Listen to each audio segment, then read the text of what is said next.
British intelligence service MI5 is set to hold an investigation into potential failings after received warning the bomber Salman Abadi was a potential threat. The attack at the Manchester Arena left 22 people dead and dozens injured. Well, for the latest, this we can cross to Sarah Firth, who joins us now from London. Hi, Sarah. So there's been further arrests made. What can you tell us about where the investigation is at this stage? Well, the investigation is, of course, ongoing. We saw an arrest made in the early hours of this morning, police arresting that 23-year-old man in the south of England near a seaside town. And that follows a number of arrests that we've seen take place over the weekend. So the investigation's still very active. Police have now arrested a total of 16 people in connection with last week's terror attack in Manchester. 14 of those people remain in custody. And we also saw over the weekend the UK's terror threat level reduced from that critical level down to severe, but it still means an attack is highly likely. So you've still got a large-scale investigation going on. You've still got a huge security operation across the country. But, of course, questions now turning and scrutiny now turning to whether more could have possibly been done to prevent the Manchester terror attack from taking place. And there's questions being asked about the fact authorities were warned about Salman Abadi's extremist views. What's the response from the security services been so far?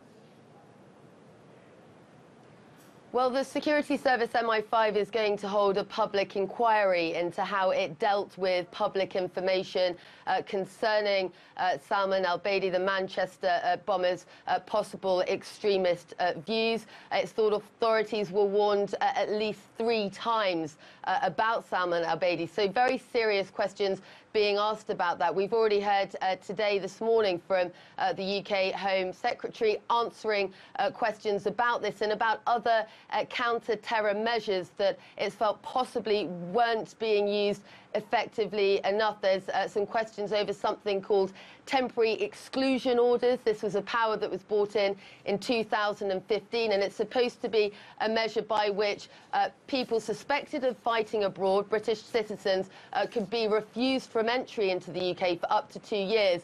Now, it's being reported today that that power, since it came in 2015, has only been used once. And, of course, reports that Salman al-Abadi had travelled to Libya, possibly had fought in Libya over recent years. So that power could have potentially applied to him. So these are all questions that are now being asked of the security services, very serious questions that will need answering. And, of course, we're just over a week or so away from the UK having a general election. Before the Manchester terror attack, you already had most of the political parties making the issue of security really a focus of their campaign, and expect to see that and some much more tougher questions being asked of the security information and what happened in the lead-up to the Manchester attack in the coming days and weeks.